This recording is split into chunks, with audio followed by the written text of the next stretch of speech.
Shalom, shalom. First and foremost, I want to give all honor and glory to Yahweh, Bahashem Yahushai, Bahashem Rakah HaKwadash. Double honors to the elders and apostles of GMS who I learned from. Shalom to the hopeful elect, preaching His word in truth and sincerity. And to you, ribs, to you sisters out there learning in silence and staying in order, I say to you all, shalom. Right, this person's name is Rep Anna Paulina Luna, right? She's talking about, chariots and things that they saw in the military, right? I'll let her tell the story. An Air National Guard. My job there was an airfield manager, so I would interface and work a lot with the F-15 pilots at the unit. And so there had been an airspace incursion that had taken place when I was still at the time at the Guard.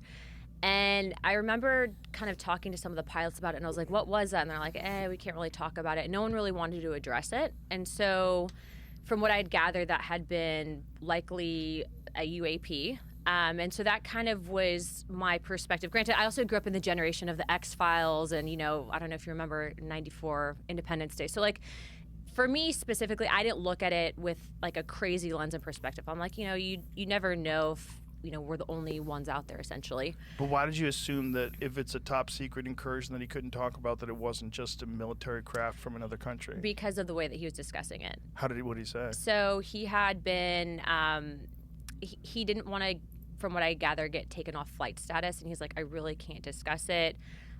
We couldn't really identify it, essentially, and it had outperformed them. And so that was my first, from a military perspective, kind of experience with someone who basically, there's a stigma within the flight community. Do you want to lose your security clearance? Is there this level of crazy that people kind of brand that will stick with you and kind of ruin your career? But doesn't he have instrumentation on his jet? Well, at the time, right? So it's an older platform, but he really didn't want to even talk about it. And I bring that up because now with our investigation and the task force that I run, actually the reason why the task force was formed was because of an event that happened at Eglin Air Force Base where both myself, Representative Matt Gaetz, and Representative Tim Burchett actually had responded and gone to investigate multiple Air Force pilots that had come forward in regards to UAP incidences that had occurred. They were alleging that the Air Force was covering it up. Interesting. Yeah, so that was that, and I'm happy to go into detail on that one, but what I will tell you is the stuff that I saw at Eglin, how the military responded, me being, a former service member, and then ultimately what I saw with the pushback of the military not even wanting to share with Congress information, which is a big problem because when you have Congress that's supposed to be the advocate and voice for the American people, the oversight body, and you're being denied access, not just from a base commander, but high level up at the Pentagon, even Secretary of Defense, it's a problem. Do you think that it's possible? So there you go, man. They have proof that, well, I wouldn't consider this proof, but, it's obvious, right? They're not putting all the information out there. And that they're trying to silence this thing or muffle it for whatever reason. But we know the elites are afraid, man. Like these things have been ramping up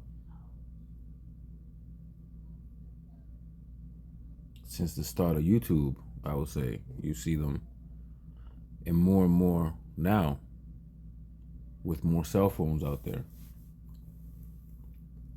That these are U.S. vehicles that are top secret?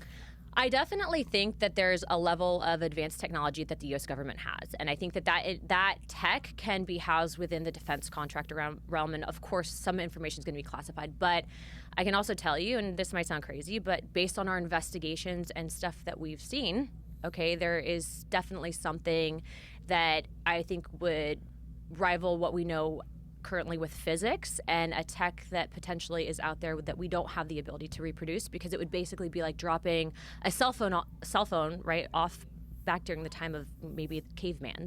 So we just don't have the tech to develop it yet.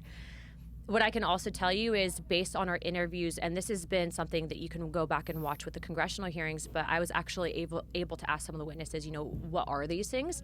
And they keep saying interdimensional, and then when you talk about the interdimensional aspect of, are these things pre-existing, maybe outside of what we currently know as our own dimension, That stuff can kind of all sound crazy, but at the end of the day, my job as an investigator is to receive all the information, decipher it, and then ultimately, from a congressional aspect, if you do have contractors that are withholding information or operating outside of the purview of the federal government, I mean, there's budgetary issues, but there's definitely something that I can tell you with confidence that exists that we don't know how to explain currently. So when you say that it operates, Well, so they saying interdimensional, right? You're not gonna be able to replicate something like that ever. The arrogancy, right? Like the chariots of the Lord manifested and unmanifesting. Not only going past the speed of sound and light, outmaneuvering, doing weird movements that you can't do. Like you will never get there, man.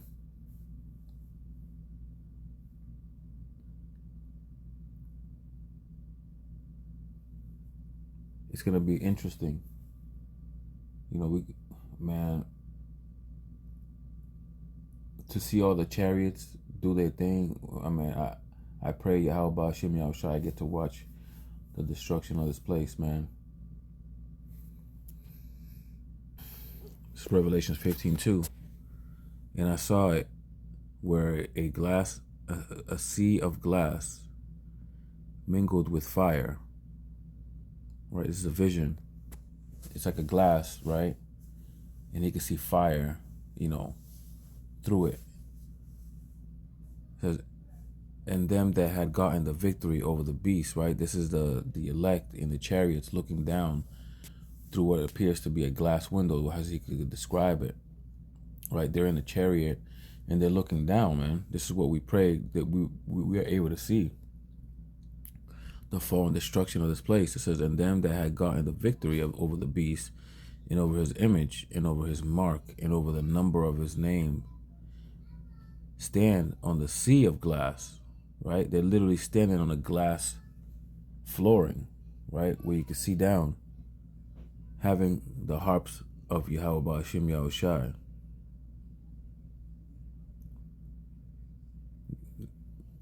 Man, what a beautiful sight that'd be. To watch the end, right? And then receiving the crown from Yahushai himself, right? And you're probably gonna see, multiple vehicles or chariots, right? Holding, the elect and the 1/3.